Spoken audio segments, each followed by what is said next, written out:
loading for a while. Sorry. Amazing. Today we are live on SEO Leadership. Today we have such an incredible guest on, and I'm so excited to be chatting to him. We have Davide. He is the head of SEO at Rich Digital Performance currently. Rich is a human-centric performance marketing agency dedicated to crafting bespoke performance strategies that drive measurable results. Davide was also a Tech SEO Manager prior to that at Journey Further, as well as working at IMA, who basically work to build and better brands. They currently are a partner with Google Premier, Meta Business, and TikTok Shop. Davide also worked as an SEO consultant at Search Laboratory. So with that in mind, we are extremely excited to welcome on Davide. How are you keeping today? Hi, everyone. Yeah, I'm very good, thanks. And yourselves? All good, all good. Yeah, we just wanted to sort of get into the sort of main topic of the day is that we can just cover your SEO career progression. How did you get into SEO? And can you tell us a little bit about how you got into the current role that you are in now with Rich Digital Performance? Cool. So, yeah, I mean, I'm sure you hear this a lot. I kind of fell into my first SEO role. Yeah. I basically was about to finish my master's at Leeds Uni, and one of the lecturers there was leaving his current SEO position as an Italian digital marketing specialist at Search Laboratory. And obviously, because I'm Italian, I had the language skills to cover that role. He simply asked, like, do you think this might be a role that you'd be interested in? So from then on, I obviously applied for the role. I started working at Search Laboratory as an Italian digital marketing specialist. And this was a very generous role. You could work across SEO, content, as well as dabbled a bit in PPC. So this was essentially my first exposure to digital marketing and SEO. And I decided that at that point that it was an industry I wanted to stay in. Obviously, digital marketing is very dynamic. It's always changing. The work that I was doing on my first day in SEO is completely different to work I do now. Obviously, I've worked in different roles, but SEO has evolved since. And so, yeah, that's the environment I decided that was my core, like my career. So yeah, I suppose those first few years at Search Laboratory, in that international digital marketing team, I looked after the Italian clients there. But I got my first taste of technical SEO. So from there, I moved on to the technical team, where I feel I kind of really got the grasp of what of pure SEO, and I began to develop my SEO skills and knowledge from there.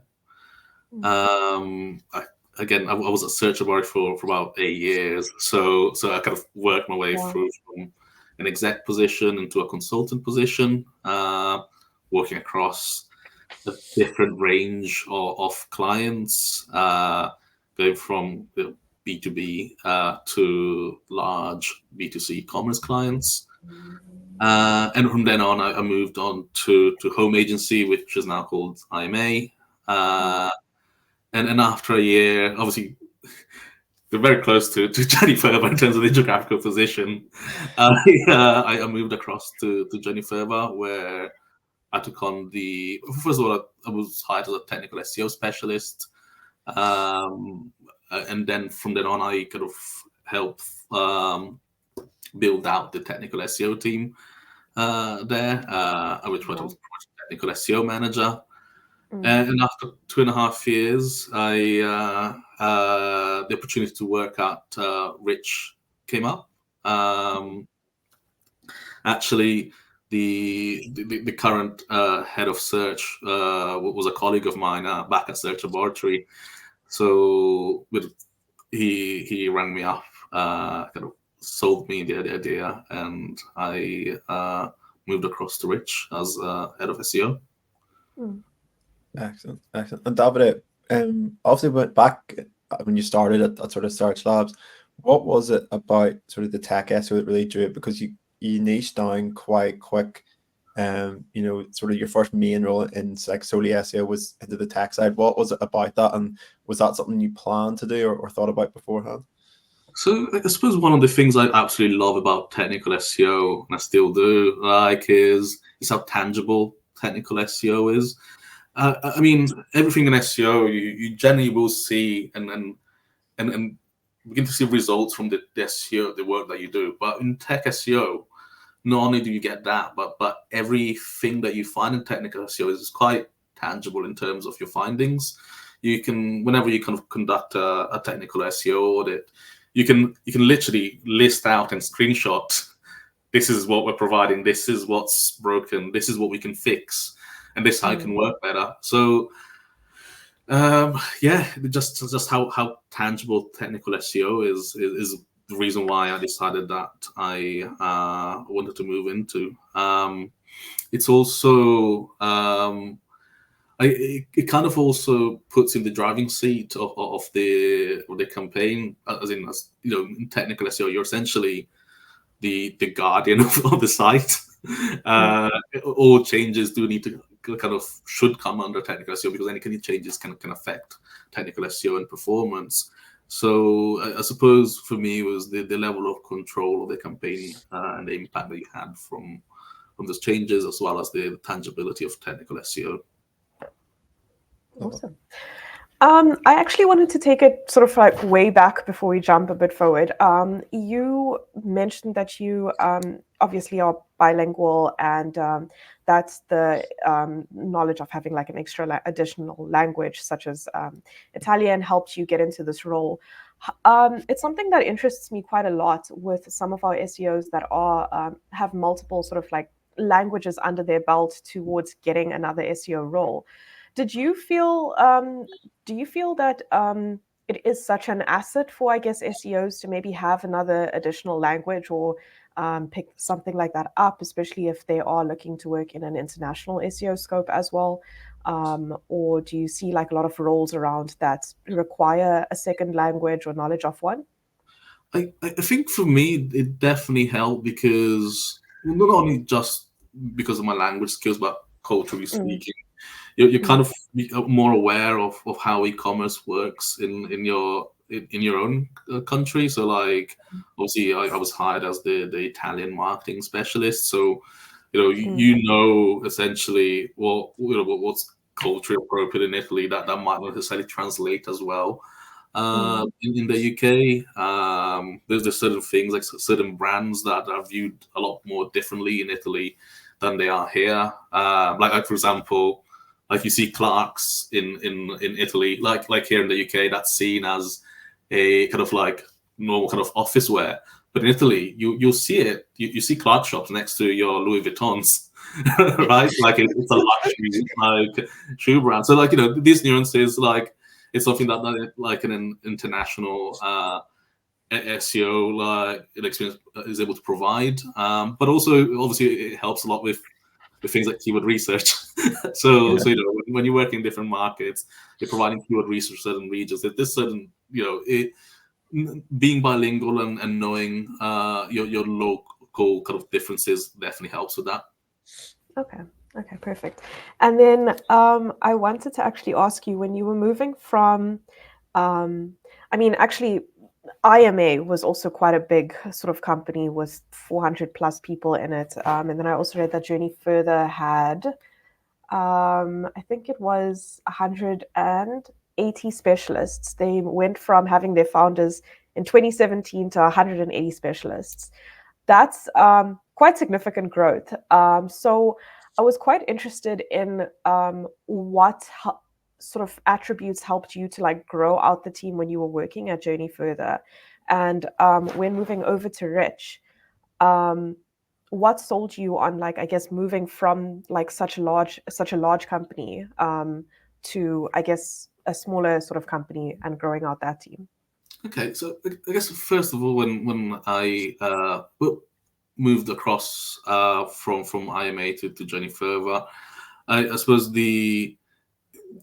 what appeals to me about Journey Further is specifically the specialist teams. I feel that when you're kind of working in a kind of smaller SEO team, it's difficult to get exposure to as much sort of knowledge and experience. When you work with a wider team or specialist specifically, you gain the experience or the collective experience of everyone else. Obviously, a Journey Further, everybody always kind of, everybody has a Slack channel, everybody communicates, and everybody's able to share that level of expertise. So you grow a team of experts over there.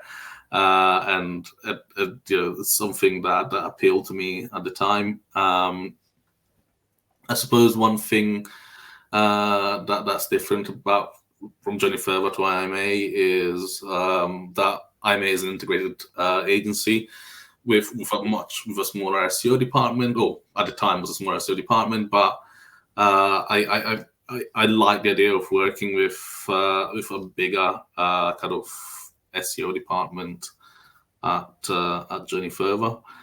And then obviously when I moved over to Rich, one of the kind of interesting aspects, obviously I already previously worked with Keir, the current head of search. We know that we share the same ideas in terms of SEO and what kind of what our best practices should be. Like, we had a lot of shared views, and it also offered me the opportunity to progress from technical SEO manager to head of SEO. So it was a kind of a good career move for me. Excellent. Okay, perfect. Davide, obviously you've been there for about 6 months now.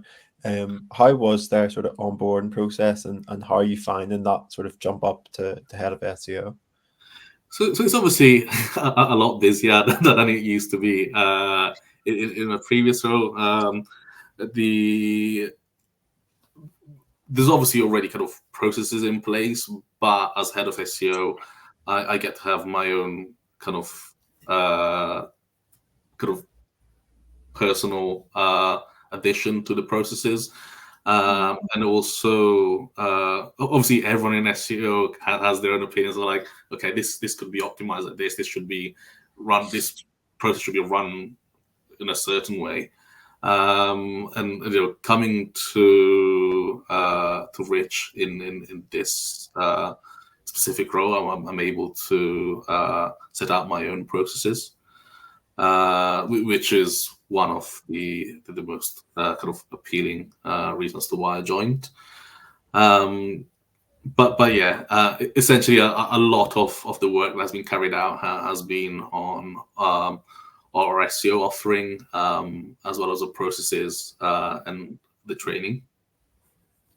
And was there anything that you thought was like really sort of beneficial whenever maybe that's for first sort of month during the onboarding process that you would like to sort of implement or sort of expand on whenever you start going out the SEO team there as well? Yeah, I suppose one of the kind of main changes has been the use of different templates that I use, optimize, like kind of, first of all, not necessarily coming in to Rich and bulldozing everything that has been built previously, but and this understanding what the kind of processes are, seeing how we optimize them, and how my addition to my processes can benefit those. It's not necessarily that everything that I come in and decide on is necessarily the best approach. So I've also gotten great ideas from what was left behind for me to what I'm able to develop. Excellent. I just wanted to just confirm before I move on with the question. You were lecturing when you were at university? Yes. So before I did my master's in translation at the University of Leeds, I used to teach English grammar at the University of Bergamo in Italy. Okay. Okay, perfect. With that sort of like that skill set developed, how it's quite unique actually because obviously we've been speaking quite a lot about soft skills in SEO. A lot of people have been placing priority on it, especially within leadership roles. How have you taken, the soft skills that you may have sort of established when lecturing? And have you found that they've been particularly helpful, especially in your now head of SEO role? Yeah, I think it definitely greatly benefited me. First of all, when in SEO, everybody's doing tons and tons of presentations. So when you're used to lecturing in front of a class of like 200 people, and you have a team of like 12 developers, it suddenly becomes a lot. Yeah. It's probably not as daunting for me as it might be for some, especially when I first started working in technical SEO. Mm. But also what the kind of main skill I took from it was simplifying my communication. Obviously, trying to make a complex issue sound simple, and delivering that information clearly in a simple manner obviously helps with the implementation, but it helps to educate kind of clients on what SEO is, and how it fits into their marketing channel. Um, and yeah, I suppose that's essentially my main take in terms of how I've taken from lecturing into what I do in SEO on a daily basis. Um, Sorry. Yeah. yes, I suppose the one thing I always use is analogies in SEO. Mhm. It really does help to illustrate what an issue is and how it should be tackled. Okay. I actually like it transitioned quite nicely into my follow-up question, which was on the client side of being in a leadership role like this. Have you like sort of encountered any bottlenecks in your experience or any challenges on the client side, or do you have any advice to, I guess, SEOs that are stepping into that client side role? I suppose the one of my main takes is trying to understand what every stakeholder KPI is, trying to understand what from our client side, from our dev side, from kind of what's their KPI, what's important for them, and that specifically has helped me kind of deliver results to clients that they want to see, or deliver the information to clients that they want to see, but also helped me a lot to work better with the development team. It's sometimes in SEO, like you can kind of go down your own rabbit hole of like, this is what's most important for the client, this is what's more important for the client, but you need to kind of understand actually the reason why this hasn't been implemented yet is because devs have different priorities. Client actually wants, we're getting our rankings and traffic up, but the client actually wants to see this from his boss. So understanding what the KPIs and what's valuable for every member of the team that you're working with is key there. I think what's so like quite interesting that you mentioned in that is understanding, like what the clients actually wants and not what you think is best for the clients. Have you ever had sort of struggles with a brand versus and SEO's sort of relationship with a company and their brand? And do you have tips for anyone that may be struggling with that on the client side? In terms of struggling with brand and SEO, could you elaborate on that? Sometimes like I think there may be like I guess an internal marketing team, or they have ideas of how a particular part of their company should be branded, and sometimes I guess like if an SEO comes in, that could sort of like affect how it could clash with the ideas of brand.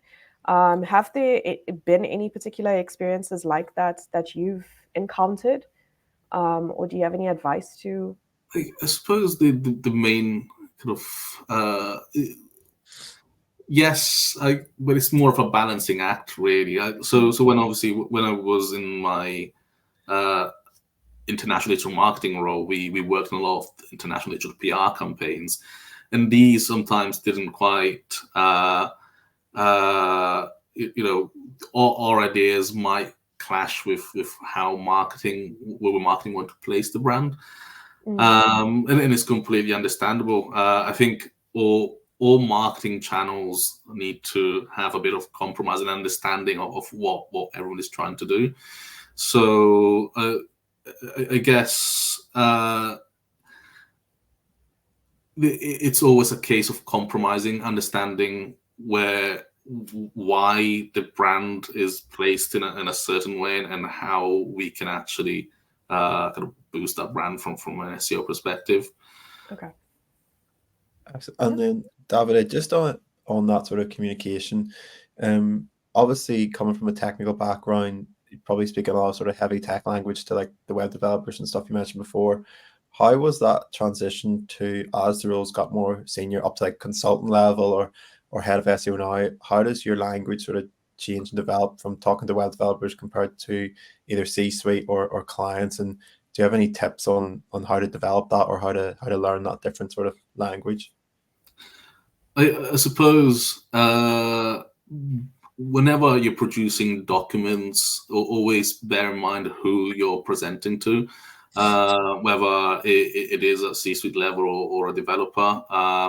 I tend to, if I'm sending an email and it has everybody involved, I will kind of give the top line for the C-suite, and then the more detailed version for the developers. And yeah, really kind of personalizing that for whoever the end user is key there. Awesome. I wanted to move into you posted recently about conducting competitor analyses, and I've always been waiting for an SEO to come on so that I can dig deep into this. You actually just what was it, with Rank Analyzer, did a post with them offering advice on how you conduct a competitor analysis. It was a very interesting piece. So if anyone's listening, please go find Davide down below and go read that out after this webinar. But can you tell us a little bit about how you have evolved your competitor analysis over the years? And I guess, are there any tips to SEOs that are currently doing one for the first time, or trying to do one, conduct one at the moment? Yeah. Okay, so I think first of all is making sure you identify the right competitor for that level of gap analysis. I don't like. I've seen people wanting to kind of compare themselves to the likes of ASOS, when actually, like, you're a newly kind of just launched brand. Those metrics are obviously going to be completely different. So you need to make sure that when you carry out competitor analysis, a gap analysis, that you identify the right competitors within your space.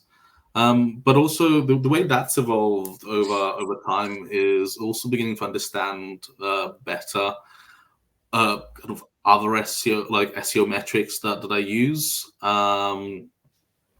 Like I don't know if it's something that we need to plug the content, or there's a certain gap in terms of the number of links or internal links, like the understanding which of those metrics are more important, and then what metrics to actually use for that gap analysis have changed from day one up until now. And any particular tools? I know that you mentioned Screaming Frog as well, but any particular tools that you'd like to shout out to any junior SEOs that are looking for helpful tools? I hate to provide like free marketing, but like I think SEMrush is the go-to tool. I suppose that specific article is about additional methodologies that you might use, but SEMrush does help provide quite a bit of insight in terms of who the competitors in your space are and which competitors' keywords currently overlap with yours. I've currently been using SEMrush and Screaming Frog, so I'm enjoying them quite well at the moment. Yeah, sorry, Darius. Ahrefs as well. I Ahrefs. Davide, just on that, obviously the news broke earlier this week about SEMrush acquiring Search Engine Land. Just want to see if you have any sort of like initial thoughts on that, and if there's any sort of worries there. Not yet. Obviously, it kind of like it depends. We'll see how they kind of, I suppose, the editorial changes come with Search Engine Land, but yeah, no concerns as of yet. And going back to sort of, I think it'll just be a consumer base, like what's the most beneficial for the consumer at this point in time. Yeah, they'll be competing against each other for that. Yeah, sorry, Darius. Now going back to sort of leadership styles, do you sort of incorporate a particular style yourself, and is that based off somebody that maybe sort of inspired you back whenever you were more of like a junior SEO? Yeah, so obviously I've been lucky to have some great mentors working with me throughout my whole career. So just I worked with Jamie White, was my head of tech at Search Lab, and then Sebastian Jubeck as well, and then Dan Nutter at Jennifer. They've all been great role models to work with, and in terms of kind of my management style, it's taking a bit of every positive that I've seen from my mentors and applying it within my team. But yeah, I suppose one of kind of my main kind of principles is obviously kind of leading by example rather than just managing a team. Brilliant. Quite an interesting, I guess, topic of conversation, especially in the position that you're in right now. It's something that I'm quite interested in at the moment, just because we're crafting a few resources around it, is how important is it as, I guess, a head of SEO or just a team lead in general to grow out your SEO team? And how do you sort of identify when it is that you need another member brought on, and sort of I guess, balancing the act between upskilling your current team versus bringing someone on?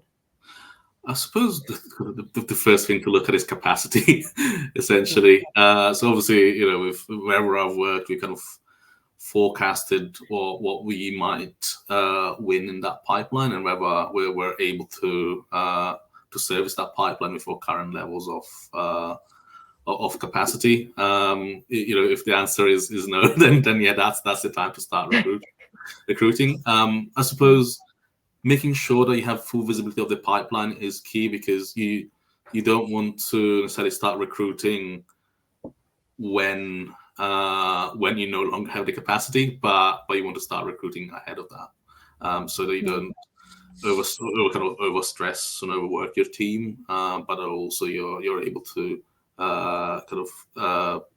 provide the right level of service across your client base. Yeah, no, that's fair.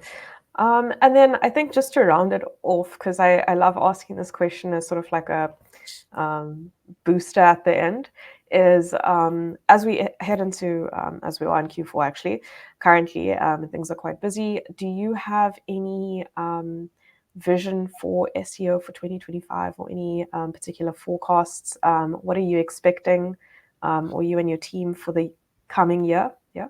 I expect obviously more core updates and those to tackle the overuse of AI to generate content, because I mean, I don't have any issues with using AI to generate content, but by making sure that it's actually genuinely useful. So that will be something to look out for. In terms of how the SEO work, I think we will be relying a lot more on AI. I think the important part of that is that you're not just blindly asking AI to carry out your daily tasks. You need to fully understand the task that you're carrying out before you pass it on to AI, so that you can actually assess the output. Awesome. And just in keeping with that theme, we just chatted about this before the webinar, but Rich put out a statement earlier, which was quite interesting, that 76% of people who search on their smartphones for something nearby visit a business within a day. Now, I know that you do lightly touch on local SEO within your team, but with all of the sort of evolving times that are happening right now, what's your viewpoint on local SEO and how it has evolved? And I guess, do you have any sort of a general forecast for where it's going, or wishes for how it can evolve? I think one way that I don't see everybody always reporting on is specifically looking at how the local SEO actually affects the offline channels. So a way to make sure that we attribute the SEO efforts to the offline channels is key in terms of making sure that we retain that SEO budget. Essentially, you kind of report on, SEO, we usually kind of report all the time on things like rankings, traffic, and revenue. But are we tracking all the traffic and revenue that we essentially are generating as part of SEO? I think obviously, with local SEO, if people are then visiting it, you are essentially bringing people to your shop front, to kind of like your website. Are we tracking those? Very interesting. Well, Davide, that actually rounds us up just a little bit over half an hour, but that was such an interesting talk with you. So thank you so much for coming on and providing your insights. No worries at all. It's been a pleasure. Thank you for your time and for inviting me. Yeah, and for anyone listening, go follow Davide. We will also, if he accepts your requests, but we'll also be putting this up on YouTube, so you guys can check it out there as well. But yeah, Davide, have a great weekend, and we'll chat soon. You too. Thank you very much. Bye. Cheers, Davide.